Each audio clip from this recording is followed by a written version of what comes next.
Uzun mezgil qattiq kaltaklab, əmdilikdə azraq hiciyib qoysa, düşmənimizə yana qançalikimiz təslim bo'lamiz, bu mu aniq emas. Bununğa qoşulub 11 yildan beri kömügən günü qanmagan Taylanddagi bechora qarindoshlarimiz Xitoyga qaytarildi. Tashkilotlarga va siyosatchilarga bo'lgan ishonchi biraqli yo'q chiqdi. Butun dunyodagi Xitoy konsullarining oldi yana qaytadan Uyg'urlar bilan to'ldi. Hatta ba'zilarga o't qo'yildi. Amerika hukumati tarafidan Xitoyning Sharq Turkistondagi qilmishlarini irqiy qirg'inchilik deb e'lon qilishi xalqimizni yana bir qitim o'rnidan qo'zg'atib etdi. Bu qarorni e'lon qilgan Mike Pompeo haqida hikoyalar yozildi. Polat Efendim deb Uyg'urcha chiroyli ismni qo'yildi. Hatto davlatimiz qurilganda Uyg'ur do'sti deb ismini tashqa o'yimiz deganlarmi chiqdi. Ondan mustaqillik uchun 100 ming imzo to'plash chaqiriqi muhojiratni qopladi. Dunyoning har yerlarida, jumladan biz yashayotgan Safakiy va Zaytun burnularda do'qmushlarda xuddi Sharq Turkiston armiyasiga askar tizimlayotgandek tuyg'uda umumiy safarbarlik otlandi. Millatimizning sarxillari qachongacha o'qigan ilmining zakitini millatimizdan ayaydi. Yuqorida tilg'ayib o'tganlarim texi yaxshi kunlarimizda qiladi. Allah saqlasin, eg'ir fojia texi oldimizda. Kerak bo'lganda xalqimiz deb toza ishiltib, boshqa chog'da mana shuningdek tashlab qo'ydigan gapmi? Assalomu alaykum rahmatullohi va barakatuhu. Hammamizning xabari bo'lganidek, Taylanddagi qarindoshlarimizning Xitoyga qaytarilganlik uchuri hammamizning qalbini azobladi. Butun tor dunyosi siyosiy va jihodiy tashkilotlarga bo'lgan taptani bilan to'lib toshdi. Ba'zilar butun tashkilotga taqilish kerak desa, yana ba'zilar siyosatchilar amdi kirib uxlab qilish kerak deb cho'qon silishdi. Yana ba'zi qarindoshlarimiz bo'lsa, hozirlikqa ulgurmasdilla bu musibatni raqiblarini yonbosh qoladigan fursatga aylantirishdirmi yanmadi. Undaqda zoda nimish qilishimiz kerak? Nimishqa tugman teshiga bog'langan o'kizdek joyimizda cho'gilab beramiz? Nimishqa har qaytimliq umidimiz mana shuningga o'xshash cho'ng bir umidsizlik bilan oxirlashadi? Bu vaqtda ikki og'iz so'z qilish uchun gapni biroz boshdan boshlashga to'g'ri keladi. Biz 2017-yildan boshlaylik. Chet eldagi xalqimizning 2017-yili vatan bilan bo'lgan aloqasining butunlay uzilishi va har bir oilada qarindoshlarining tutqun qilinishi tufayli muhojiratdagi xalqimiz yo o'lim yo ko'rim deydigan yoki majburiy kelib qoldi. Mayli xalqimiz chet elga nima sabab bilan chiqsin, hammasi o'xshashli taqdirga duch kelgan edi. Shundaqla har kuni vatanimizdan chiqayotgan ichinishli xabarlar qalbimizda hamda xalqimiz qirilib ketgudek jumo degan kayfiyatni shakllantirib qo'ydi. Hammamizning qalısidagi o'rtaq savol endi nima ish qilishimiz kerak degandan iborat gangirashli edi. Misrdagi o'quvchilarning kollektiv tutqun qilinib Xitoyga qaytarilishi bizni texmi cho'chitdi. Faqat o'qishdan boshqa ishi bo'lmagan, vatanga qaytanmaymiz deb Turkiyaga mo yaqin yo'llamaydigan o'quvchilarningki davlat otlab terrorlik muomalasiga uchirishi vatanga qaytish umidimizni baraqli sug'urchilashtirdi. Mana shu paytning o'zida chet eldagi peshqadam siyosiy da'vochilar aktiv harakat qo'zg'adi.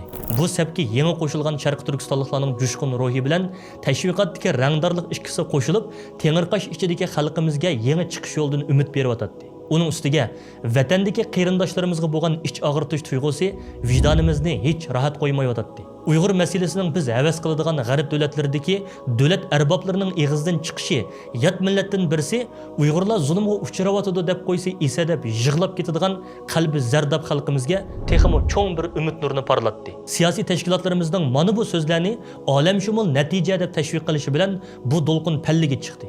Qo'y mijoz Uyg'urlarimiz shiddat bilan yuzlaridagi maskalarini cho'rib tashlab, bu do'lqinga qo'shilib namoyish maydonlariga saldak oqdi. Sharq Turkiston davosida hech tajribasi bo'lmagan, faqat vaqtli hissiyotning natijasida borliqini atash uchun tayyor bo'lgan fidokor sodda xalqimiz mushu xalqning qutulish yo'li deb sunilgan yo'llarning hammasini sinab boqdi. Vaqtning o'tishi bilan bara-bara mana bu yo'llar xulosalanishga boshladi. Uyg'ur masalasi Birlashgan Davlatlar Tashkilotida o'ttirg'a qo'yildi. Tashviqotlardan shu vaqtlarda o'ch ketdi. Mana Uyg'ur masalasi hamda xalqaro aralashdi degan cho'qonlar hamma yana bir oldi. Zodi bir ish bo'lib ketadigandak hammamiz to'xtamay xabar ko'rdigan bo'lib ketdik. Ondan mustaqillik uchun 100 ming imzo to'plash chaqiriqi muhojiratni qopladi. Dunyoning har yerlarida, jumladan biz yashayotgan Safakiy va Zaytun burnularda do'qmushlarda xuddi Sharq Turkiston armiyasiga askar tizimlayotgandek tuyg'uda umumiy safarbarlikka otlandik.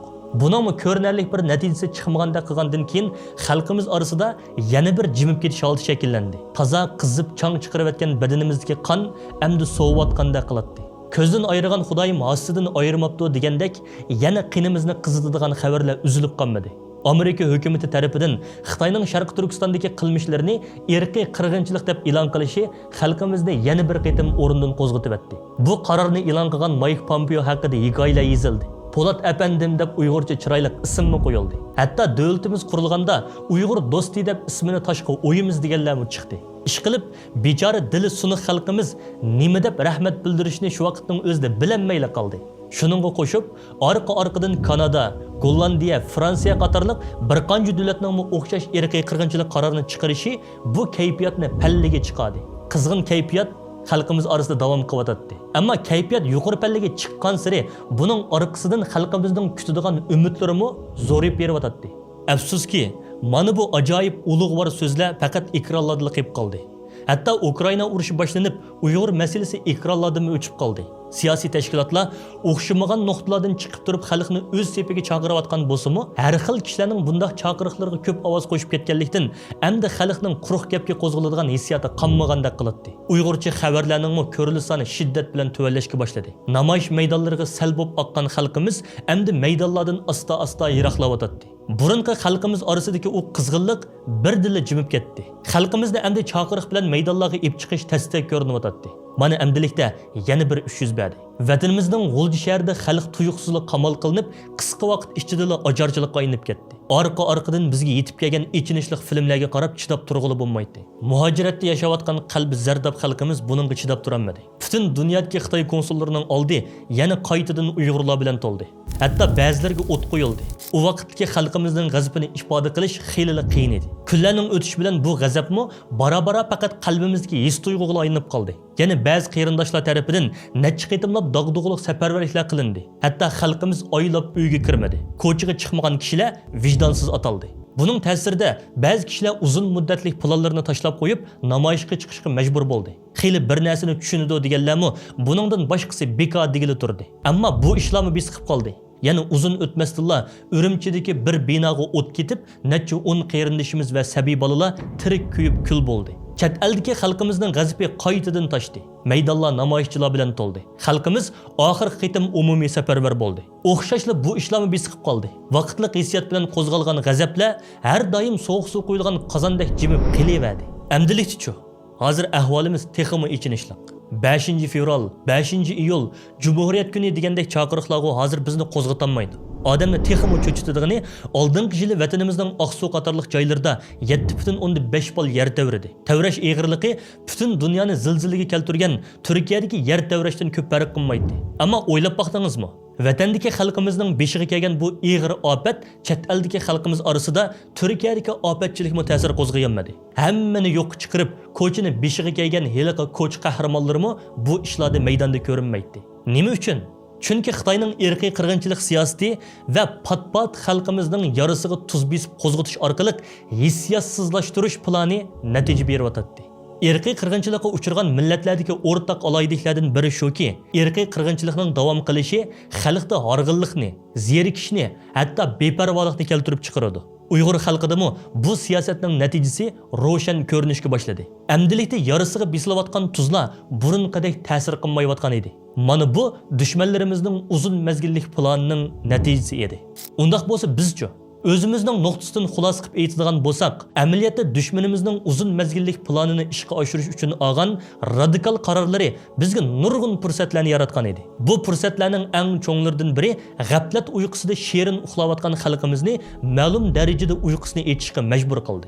Dushmanimiz bilan yana uzun bir mezgillar birga yashashni qabul qilib, planini shuningga mos qadamda tuzib bo'lgan xalqimizga yirtqich hayvon bilan bir kunmi vaqt o'tkazmasi kerak ekanligini yaxshi to'ntib qo'ydi. Buning natijasida burun xalqimiz qo'rqib bayroqning yeniga kelmagan bo'lsa, bugun yugurib keladigan bo'ldi. Jamoatlishdan qo'rqqan bo'lsa, bir mezgil ahli ilmlarning peshiga ching yepishdi. Siyosatning C harfini anglasa titrak bosadigan xalqimiz soatlab o'ltirib siyosiy mulohizalarni qitir qilib anglaydigan holga keldi. Undaqda tuyuqsiz duch kelgan tragediyaning natijasida shakllangan bu vaqtli hissiyotlardan biz unumli foydalanadikmi? Millatimizning ruhiy holatini qanchalik tushunib yetaladik? Millatimizni yetaklashga qanchalik kuch sarf qildik? Duch kelgan har bir masalaga qanday muomala qilish haqida qanchalik yo'l ko'rsatdik? Vaziyatga nisbatan hissiyot bilan emas, balki aql va strategiya bilan ish tutish uchun qanchalik parvish qildik? Tuyuqsiz andiki sababli hosil bo'lgan bu energiyani joyida ishiltaladikmi? Eng muhimi, buning qirg'inchilik badaliga kelgan bir fursat ekanligini his qila oladikmi? Bu savollarga bugungi ochiq realligimiz javob bera oladi. Vaqtliq hayajonning omini besqib qoladiganligi ko'rinib turgan bir haqiqat bo'lsa-mu, lekin bu hayajonlar xalqni uzun mezgillik kurashga tarbiyalab oladigan tepilg'usiz fursat edi. Buning uchun sog'lom tashviqot nihoyatda muhim rol o'ynaydi. Ammo bo'layotgan ishlarga sovuqqonlik bilan muomala qilib, vaziyatning qayoqqa ketayotganligini dangsab, xalqqa sog'lom ideya sunadigan tashviqotlarimizning tayini yo'q edi. Hammamiz o'zimizning halakchiligida edik.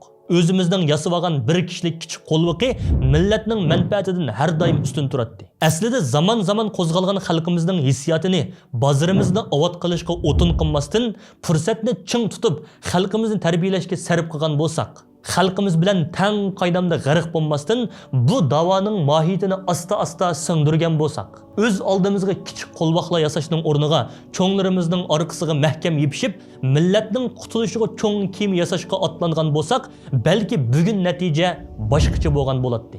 Afsuski, xalqning oldiga chiqib so'z qilayotganlarmi normal xalqdan ko'p farq qilmaydi. Tashviqot o'rinlarimizmi xalqimizni ideya jihatdan uzun musofirli kurashga hozirlashning o'rniga o'zining qilgan ishlarini tashviq qilish bilan oldirash bo'lib ketdi. Yurt cho'nglarimiz jamoatni tashkillab, gangirash ichida qolgan kishilarga yo'l ko'rsatishning o'rniga kundalik masalalarni hal qilishga banit bo'lib ketdi. Mana bu arzular shu vaqtlarda boshqalarning nazaridagi sabiy bir bolaning ish beshidagilardan kutadigan umidlari edi. Ammo umid faqat umid bitib qoldi. Bu jarayonlarda o'xshamagan kishilar bilan ko'rishib, orzularimni o'tirg'a qo'ygan bo'lsam-mu, hammasining o'zga tushliq bahonasi, boshqalar haqida yetguchi toptanisi bor edi.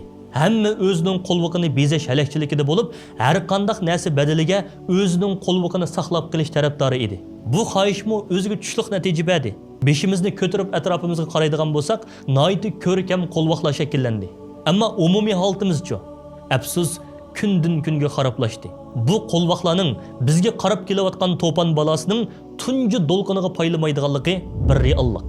Aslida buningdan saqlanish uchun qo'lvoqlar birlashib kema hosil qilish kerak edi. Lekin hammamiz o'zimizning halakchiligida mushu kamgacha keldik. Afsuski, uzun mezgil ma'naviy tarbiyadan yo'qsul holatda bu bir necha qitimlagan do'lqinlarni boshdan kechirgan xalqimizning oldimizdagi ahvoli texmi qo'rqinchli.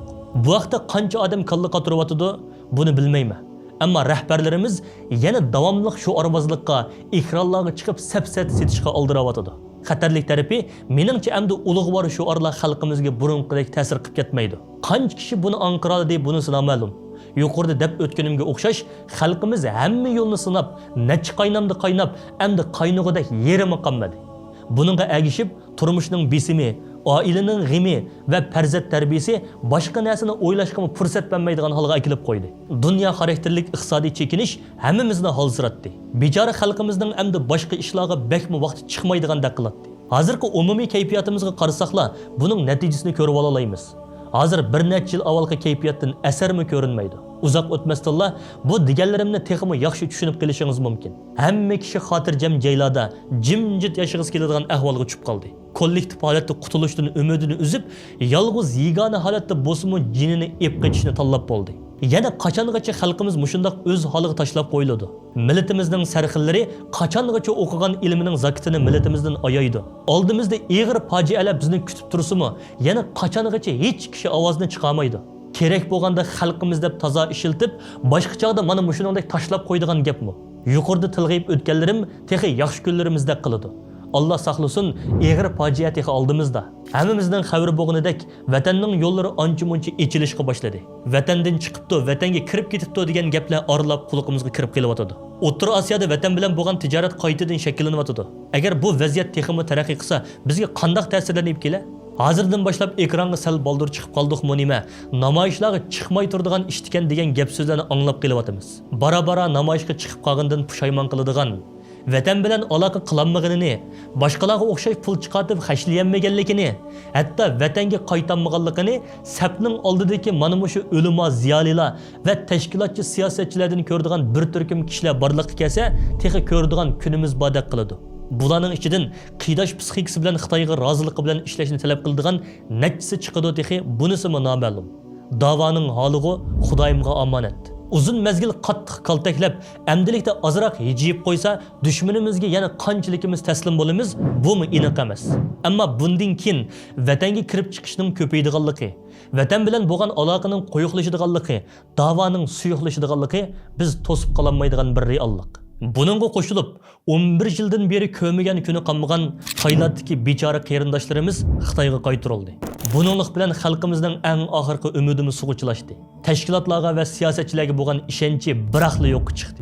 Xitoy bu diplomatik natijasi orqali bir chalmada bir qancha qush so'qdi. Bir tarafdan chet eldagi Uyg'urlarga zarba bergan bo'lsa, bir tarafdan vatandagi Uyg'urlarga zarba berdi. Yana bir tarafdan bu Uyg'urlarni vatanda chiroyli kutib olish orqali o'zining xalqarodagi maynat obrazini qarindoshlarimizning qini bilan yumoqchi bo'ldi. Mencha Xitoylar qaytirib aketgan Uyg'urlarni zarba berib yo'qotishning o'rniga bozorga sep o'ynashni tanlashi mumkin. Şunu millet sarxillari darhol harakatga kelib, xalqimizga uzun musofirlik kurash yo'llarining nurini ko'rsatishi, xalqimizni qo'ldan berib qo'ymasligimiz va o'zgarayotgan dunyoga yetishamay yana urib yurmasligimiz uchun eng muhim ehtiyojdir.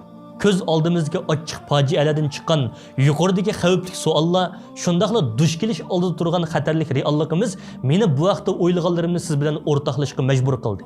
Sharq Turkiston xalqining farzandi bo'lgan bir yoshning yuragidan o'rtinib chiqqan bu so'zlarni to'g'ri tushunib anglashingizni umid qilaman.